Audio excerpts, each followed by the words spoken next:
बिस्मिल्लाहिर्रहमानिर्रहीम। अस्सलाम वालेकुम। उम्मीद है आप ठीक होंगे, खैरियत से होंगे। तैयब बलोच आपकी खिदमत में फिर से हाजिर है जी।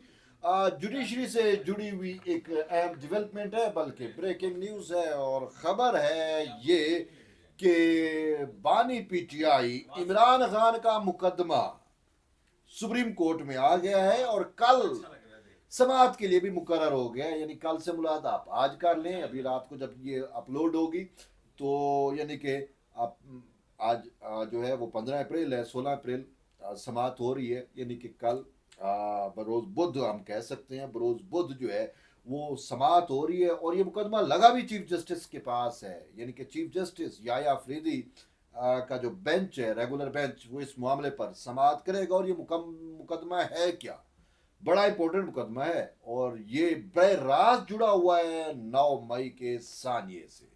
अब आप समझ गए होंगे कि 9 मई पे तो बानी पीटीआई पे और भी बहुत सारी चीज़ें हैं, लेकिन ये बर रास्त एक मुकदमा उन पे कायम किया गया, जो हमारी फौज का जो हेडक्वार्टर है, जिसे GHQ कहते हैं, जनरल हेडक्वार्टर, GHQ के ऊपर जो आपने लाइव मनाजिर देखे थे 9 मई के रोज़ अपनी आंखों से, जिस तरीके से वो जो हमारी पाक फौज का जो कोर्ट ऑफ आर्म है, ये डबल स्वार्ड वाला, दो तलवारों वाला, जिस तरीके से वो GHQ के गेट के ऊपर वो लगा हुआ था, और उस कोर्ट ऑफ आर्म की जिस तरीके से जो है वो तजलील की गई, तौहीन की गई, जिस तरीके से उसको उठाया गया, उसको गेट से तोड़ा गया और फेंका गया, तो वो मनाजिर आपने देखे होंगे। तो GHQ जो है वो मेन हमारा जो है वो हेडक्वार्टर है, हमारी आर्मी का हेडक्वार्टर है। तो उसके ऊपर हमला, भारत तो बड़े अरसे से उसकी ख्वाहिश थी, इसराइल की भी ख्वाहिश होगी, जो हमारे अजली दुश्मन हैं उनके हमेशा ये GHQ उनको खटकता है, क्योंकि ये सारी मनसूबाबंदी, ये सारी प्लानिंग जो है वो वहाँ पे होती है। तो शायद यही वजह है कि वो GHQ हमेशा से उनका टारगेट रहा। हम कितनी जंगें, डायरेक्ट जंगें लड़ चुके हैं इंडिया के साथ, आपको याद है 1965 का जंग हो, 71 का जंग हो, बाकी भी प्रॉक्सी वार्स और बहुत सारी जंगें हमेशा चलती हैं दुश्मनों के दरमियान।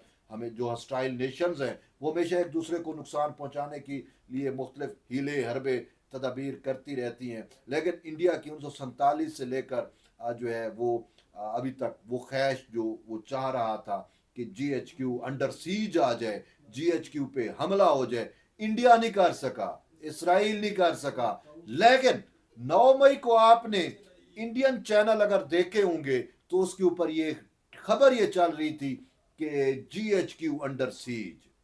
अब आप समझ गए होंगे कि वो जो अंडर सीज करना चाह रहे थे GHQ को, इंडिया बरह रास्त तो नहीं कर सका, लेकिन अपनी प्राक्सियों के जरिए उसने वो करा दिया। यानी 9 मई को जो फौजी तनसीबात पे हमला था, उसके पीछे कौन है आप समझ सकते हैं। इंडिया तो है ही है, लेकिन ये तहरीक इंसाफ इस्तेमाल हुई, बानी पीटीआई इमरान खान इस्तेमाल हुए, बल्कि इन्होंने अपने वर्कर्स को इश्तियाल दिलाया। पूरी एक हिकमत अमली थी, मनसूबा बंदी थी कि अगर मुझे कुछ हो जाए, मुझे गिरफ्तार किया जाए, तो अवाम को कहा कि आपका रुख जो है वो फौजी इंस्टॉलेशन की तरफ हो, फौजी तनसीबात की तरफ हो। और फिर हमने देखा 9 मई बिल्कुल इसी तरीके से हुआ।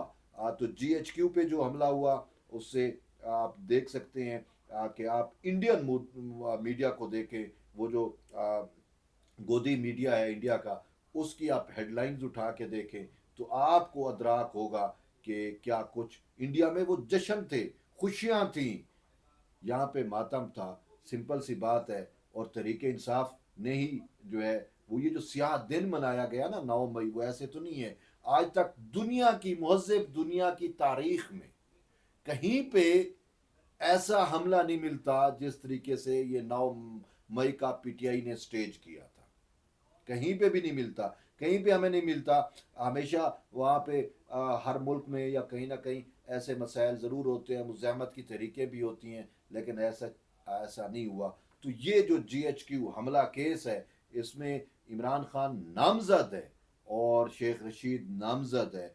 तो उसमें जो है वो मामला बेसिकली ये था, जो अब सुप्रीम कोर्ट में आया है, वो मामला ये था कि बानी पीटीआई का जो है वो जिस्मानी रिमांड चाहिए था।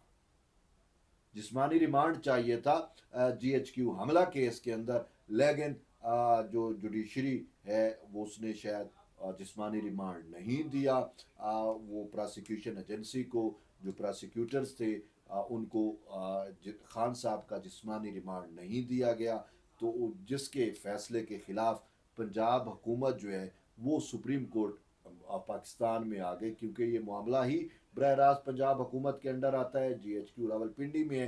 तो यूँ उनको जो है इस मामले को प्रोब करने के लिए, इन्वेस्टिगेट करने के लिए बानी PTI का जिस्मानी रिमांड चाहिए था, लेकिन उन्होंने उसके जिस्मानी रिमांड के हसूल के लिए जो है वो रजू किया, उनकी दरख्वास्त जो है वो मुस्तरद हो गई, तो फिर उनको सुप्रीम कोर्ट ऑफ पाकिस्तान में आना पड़ा। इसी तरीके से शेख रशीद का मामला है, और फिर वो कौन सा है, वो शहरयार अफरीदी का जो है वो मामला है।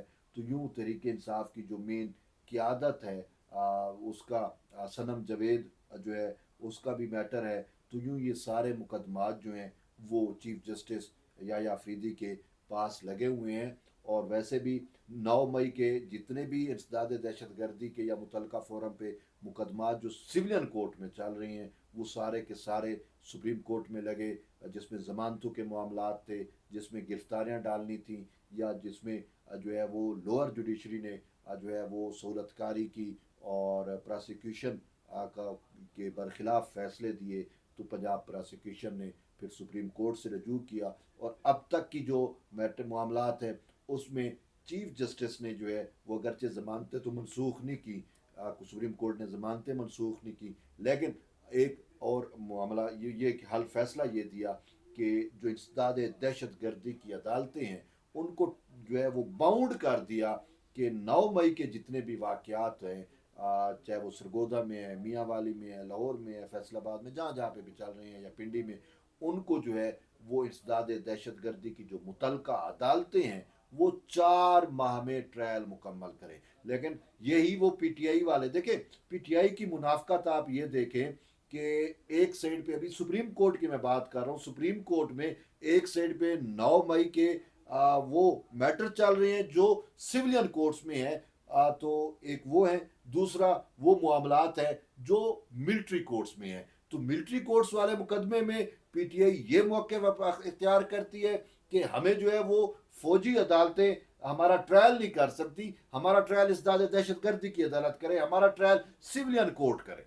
ठीक, अब ये उनका मौक़िफ़ है, टोटल प्ली यही है। अब दूसरी तरफ अगर आप देखते हैं कि यहाँ पे सुप्रीम कोर्ट में जो चीफ जस्टिस के उसमें कोर्ट में केसेस हैं, उसमें वो इंसदाद दहशत गर्दी की अदालतों को आपने ये 4 माह क्यों दे दिए, यानी इतना जल्द फैसला क्यों? वो चीफ जस्टिस ने कहा कि आइन में, कानून में तो लिखा हुआ 3 माह में हो, फिर भी हमने 1 माह ऊपर दिया है कि 4 माह में अदालतें फैसला कर लें। लेकिन वो बाबर रहमान और ये जो PTI के है वो कह रहे हैं नहीं जी हमें ये फैसला कबूल नहीं, हम इसको चैलेंज करेंगे, आपने जो है वो टाइम लाइन क्यों दे दी है। यानी इनका ये है कि ये मामलात साल हा साल चलते रहें, हम बहाने बनाते रहें, पेश ना हों, और यूं सजाएं भी ना हों, और कल को वक्त बदल जाए और फिर चीज़ें हमारे हक में आ जाएं। ये टाइम जो टेकिंग या टाइम डिलेइंग प्रैक्टिसेस होती हैं ये वो चाहते हैं। अब इसी वजह से इनसे ये चीज़ भी जो है वो डाइजेस्ट नहीं हो रही कि चीफ जस्टिस जो है वो 4 माह में इंसदाद दहशत गर्दी की अदालतों को